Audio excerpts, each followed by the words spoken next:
अपने ही कमरे में बैठकर चुपचाप लाइक जो है ना रो रही थी। और ऐसा रो रही होंगी कि शादी के बाद हर लड़की एक नई ज़िंदगी का ख्वाब देखती है, ठीक है। मैंने भी देखा था। मैं सोचती थी मोहब्बत होगी, ठीक है, रिस्पेक्ट होगी, अपना एक सुकून भरा जो है ना पीसफुल इन्वायरमेंट होगा। लेकिन हकीकत बिल्कुल डिफरेंट निकली। शुरू शुरू में हर बात इग्नोर करती रही। चलो कोई बात नहीं, एडजस्ट कर लूँगी, वक्त के साथ साथ सब ठीक हो जाएगा। लेकिन वक्त के साथ साथ मैं खुद टूटने लगी। हर दिन किसी ना किसी बात पर जो है ना कॉम्प्रोमाइज़ करना पड़ता। और सबसे ज़्यादा तकलीफ़ तब होती थी जब मैं अपनी बात एक्सप्लेन भी ना कर पाती। और एक दिन मैं लाइक मिरर के सामने खड़ी थी, ठीक है, और मैंने खुद से पूछा, क्या मैं वाकई यही ज़िंदगी डिज़र्व करती हूँ? वो दिन मेरी लाइफ का एक टर्निंग पॉइंट था। जब मैंने ये चीज़ सोची, मैंने फ़ैसला किया मैं खुद को नहीं खोने दूँगी। मैंने अपनी जो है ना सीक्रेटली स्किल्स पर जो है ना काम करना शुरू कर दिया ऑनलाइन। अपने कॉन्फिडेंस पर काम किया और सबसे पहले मैंने खुद को अहमियत देना सीखी। लोग कहते थे तुम नहीं कर पाओगी, ये सब फजूल है, लेकिन मैं खामोश रही क्योंकि अब मैं प्रूव नहीं करना चाहती थी अपने आप को। चंद महीनों बाद जब मेरी पहली अर्निंग आई तो रकम छोटी थी, लेकिन आज मैं टूटी हुई नहीं हूँ। आज मैं बहुत ज़्यादा मजबूत हूँ। और अगर आप भी कहीं अंदर से टूट रही हैं तो याद रखिएगा, अल्लाह ने आपको कमज़ोर नहीं बनाया। आप में दोबारा उठने की ताकत मौजूद है। बस एक फ़ैसला चाहिए, खुद को खोने के बजाय खुद को बनाने का।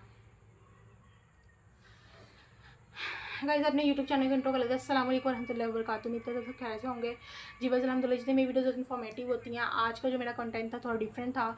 अपनी स्किल्स पर काम करना, ठीक है। आपके अंदर भी एक टैलेंट मौजूद है, चाहे आप मेल हैं या फीमेल हैं, ठीक है। आपके अंदर भी टैलेंट है, बस अपने टैलेंट को पहचानें। कासिम अली शाह की बहुत ही खूबसूरत अल्फाज हैं, याद आए मुझे। वो क्या कहते हैं कि बहुत कम एक भीड़ है, ठीक है, वहाँ पर लोग ही लोग हैं। असल में इंसान वो है जिसने अपने अंदर की जो है ना क्वालिटी को पहचान लिया, ठीक है। वो दो किस्म के लोग इंसान हैं दुनिया में पाए जाते हैं।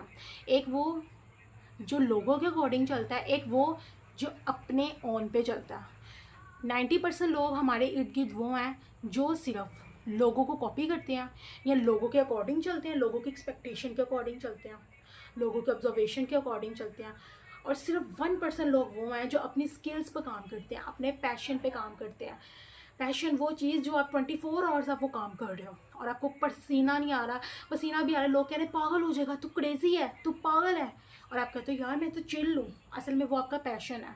और जब आप उस पर काम करते हो तो कामयाबी डबल से ट्रिपल टाइम जो है ना बहुत ज़्यादा, यानी कि एक आप वो कामयाबी का रास्ता है जिसमें आपको 1 से 2 घंटे लगने हैं, ठीक है। आई मीन कि 1 साल लगेगा, और एक कामयाबी का रास्ता वो सिर्फ 10 दिनों के अंदर। अब वो जो 10 दिनों वाला है ना, वो आपके पैशन पे जब आप काम करोगे तब आप कामयाबी आपको आराम सुकून से मिल जाएगी। और एक वो जिस पे आप पूरा साल लगेगा और ये भी नहीं पता कि पता नहीं कहाँ। सोचिए, अगर आज आपके तमाम अमाल एक तराजू में रख दिए जाएं, आपकी नमाजें, आपके जितने भी टोटली जो भी आपने सदका खैरात की है वो, आपके गुनाह, आपके झूठ, आपकी नेकियां, और फिर अचानक एक आवाज़ आए आज फ़ैसला होगा, तो आपका पलड़ा भारी होगा या हल्का? अस्सलाम वालेकुम एवरीवन। हम रोज़ ज़िंदगी गुजारते हैं, खाते हैं, पीते हैं और हंसते हैं, लेकिन हम में से बहुत कम लोग सोचते हैं कि एक दिन ऐसा भी आएगा जब ना पैसा काम आएगा, ना रिश्ते, ना दुनिया की ताकत, सिर्फ अमाल और सिर्फ अमाल का वज़न। कुरान मजीद में हमें बार बार याद दिलाता है कि ये दुनिया आर्जी है और असल ज़िंदगी आखिरत की है। अल्लाह ताला कुरान पाक में फरमाते हैं क़यामत के दिन इंसान के अमाल तोले जाएंगे और जिसका पलड़ा भारी होगा वही। अल्लाह ताला कुरान पाक में फरमाते हैं क़यामत के दिन इंसान के अमाल तोले जाएंगे और जिसका पल्ला भारी होगा वही कामयाब होगा। यहाँ एक बहुत बड़ी हिकमत छुपी होती है, ठीक है। वो क्या छुपी हुई है कि दुनिया में जब कोई चीज़ हैवी होती है ना तो वो नीचे की तरफ जाती है, लेकिन आखिरत में जिसके अमाल हैवी होंगे ना वो ऊपर दर्जात की तरफ जाएंगे, यानी कि ऊपर की तरफ जाएंगे, ठीक है। यानी कामयाबी दुनिया के कानून के ख़िलाफ़ होगी। हम में से अक्सर लोग दुनिया में सक्सेस के पीछे भाग रहे हैं, ठीक है, लेकिन आखिरत की तैयारी नहीं कर रहे। हम सोचते हैं अभी टाइम है, कल तौबा कर लूँगी, बाद में नमाज़ शुरू कर दूँगा या नमाज़ शुरू कर दूँगी, लेकिन हकीकत ये है कि वक्त किसी के लिए नहीं रुकता। इस्लाम हमें सबसे पहले अल्लाह की तौहीद सिखाता है, यानी कि ये यकीन कर लेना कि सिर्फ़ अल्लाह ही खालिक है, सिर्फ़ अल्लाह ही राज़िक है और सिर्फ़ अल्लाह ही माबूद है।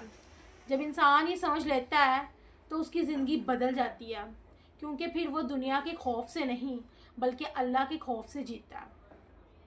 नबी अकरम सल्लल्लाहु अलैहि वसल्लम ने फरमाया, जो शख्स मशवरा करता है वो कभी नुकसान में नहीं रहता।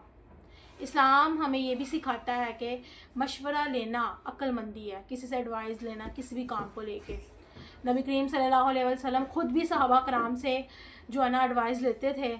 मसलन गज़वाए खंदक जब करने लगे तब भी जब दुश्मन बहुत ज़्यादा ताकतवर थे तो सहाबा ने मशवरा दिया कि खंदक खोद दी जाए, ठीक है, और यही फ़ैसला इस्लाम की बड़ी कामयाबी बना। ये हमें सिखाता है कि इस्लाम अक्ल और हिकमत का दीन है। कुरान मजीद में हमें रिश्तों का एहतराम भी सिखाता है। अल्लाह ताला फरमाते हैं,